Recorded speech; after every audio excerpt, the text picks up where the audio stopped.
Police बदमाश के बीच में मुठभेड़ की खबर सामने आई है। आपको बता दें कि मुठभेड़ के दौरान पुलिस की गोली लगने से बदमाश घायल हो गया, जहां पुलिस ने कब्जे से 2 असलहा और कारतूस बरामद किया है। अब ऐसे में पंडरी थाना क्षेत्र के अयोध्या उमरिया का ये पूरा मामला बताया जा रहा है, जहां ऑपरेशन लंगड़ा अपराध पर जो प्रहार है वो लगातार तगड़ा किया जा रहा है। और ये तस्वीरें आपको दिखा रहे हैं मिर्जापुर की, जहां पुलिस बदमाश के बीच में मुठभेड़ हुई और मुठभेड़ के दौरान बदमाश को घायल किया गया, उसे अस्पताल में भर्ती कराया गया, जहां पर उसका इलाज जारी है। फिलहाल गिरफ्तारी भी शायद हो चुकी है और आगे की जो पूछताछ का सिलसिला है, कानूनी प्रक्रिया है, उसे पुलिस की तरफ से आगे बढ़ाया जा रहा है।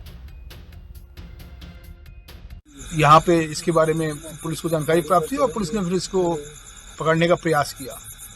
सूचना मिली कि ये गोपालपुर क्षेत्र में यहाँ से मोटरसाइकिल से आ रहा है।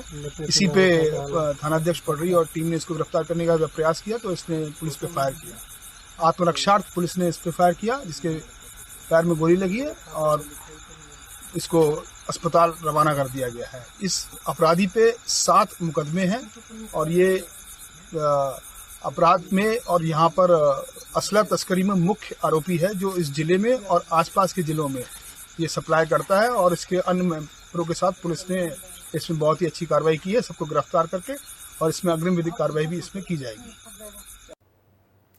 बात करेंगे शाहजहांपुर की, जहां पुवाया के अवनीश हत्याकांड में वांछित दानिश पुलिस मुठभेड़ में घायल हुआ है। आपको बता दें कि जिसे अस्पताल में भर्ती कराया गया, पड़ोसी मुल्क नेपाल भागने की फिराक में था आरोपी, जहां कार बुकिंग के बाद लापता चालक अवनीना दीक्षित की रोजा थाना क्षेत्र में लाश मिली थी।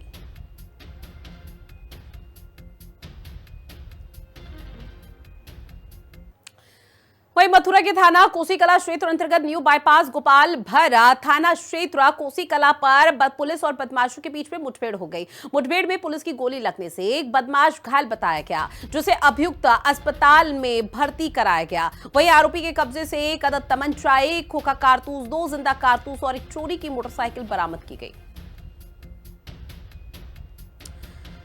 तो देखिए, लगातार उत्तर प्रदेश के अलग अलग जिलों में पुलिस का जो ऑपरेशन लंगड़ा है वो जारी है, जहां पर बदमाशों के मन में, उनके जहन में ये खौफ पैदा करने का प्रयास किया जा रहा है कि अगर अपराधी चाहे छोटा हो बड़ा, उसे बख्शा नहीं जाएगा। घेराबंदी की गई और थाना कोसी पुलिस द्वारा तत्काल सघन चेकिंग अभियान किया गया, जिसके क्रम में यहाँ पर 2 बदमाश मिले और उन बदमाशों ने जैसे ही पुलिस को देखा, पुलिस पार्टी पर फायरिंग शुरू कर दी। जवाबी में पुलिस द्वारा, थाना कोसी पुलिस द्वारा भी आत्मरक्षार्थ पुलिस फायरिंग की गई, जिसमें उसके एक बदमाश के पैर में गोली लगी और दूसरा वहां से भाग गया। बलराम सन ऑफ अतर सिंह उर्फ रॉकेट, जो कि हमारा थाना कोसी पर अभी 6 अक्टूबर को अभी अभियोग पंजीकृत 76 BNS और 7/8 पॉक्सो का था, उसका ये वांछित अभियुक्त था, उसके रूप में हुई। और इसके पास से दौरान तलाशी एक मोटरसाइकिल और एक तमंचा, 2 कारतूस भी बरामद हुए। तो देखिए, प्रदेश में लगातार ऑपरेशन लंगड़ा चलाया जा रहा है। इस अभियान के माध्यम से बदमाशों के मन में और जहन में यह खौफ पैदा किया जा रहा है कि आप चाहे बदमाश या अपराधी कितना भी बड़ा या छोटा क्यों ना हो, बचेगा नहीं। और उसी से जुड़ी हुई 4 तस्वीरें भी आप देखिए, जहां राजधानी लखनऊ, मिर्जापुर, शाहजहांपुर और मथुरा में किस तरह से पुलिस प्रशासन की तरफ से ऑपरेशन लंगड़ा का ये विशेष अभियान चलाया गया, जहां बदमाशों की धरपकड़ की गई, उनके पैर में गोली मारते हुए उन्हें लंगड़ा किया गया, जिसके बाद उनको अस्पताल में भर्ती भी कराया गया। और ऐसे में जब इलाज हो गया तो अब फिलहाल सभी बदमाशों की गिरफ्तारी हो चुकी है। आए दिन इस तरह के एनकाउंटर की खबरें सामने आ रही है, जहां पर प्रदेश में एकमात्र यही वजह, जिसकी वजह से अपराध फिलहाल कम हो रहा है।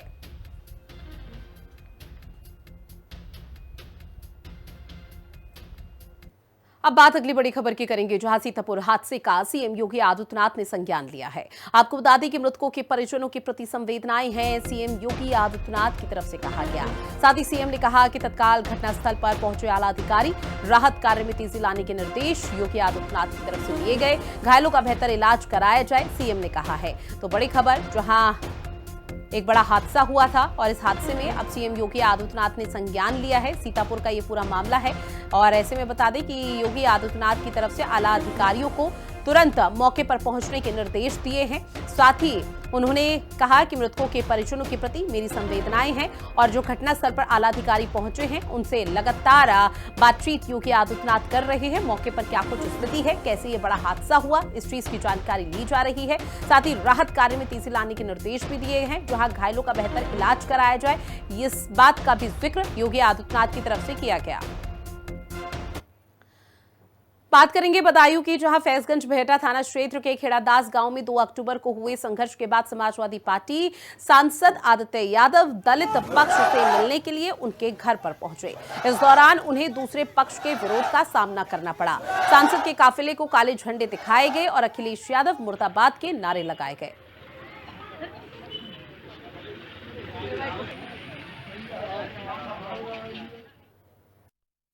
ये मेरा ही गांव है। वहाँ श्रीपाल एक दबंग प्रवृत्ति का व्यक्ति है, समाजवादी पार्टी का वो कार्यकर्ता है। उसने अपने घर के सामने एक पंकज ठाकुर हैं, उनकी दुकान है, मामूली विवाद में पूरे परिवार ने पंकज ठाकुर पर हमला किया था, जिसमें वो गंभीर घायल हुए थे। हाथ में फ्रैक्चर व सिर में फ्रैक्चर आए थे। उनकी माताजी आई, उनके साथ भी मारपीट की थी।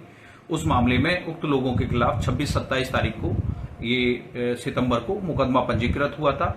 उसके 6-8 दिन बाद इन लोगों में फिर से कहासुनी हुई, तो श्रीपाल आदि ने लगभग 60-70 लोगों को इकट्ठा करके गांव के बाहर इन सबको घेरने का प्रयास किया।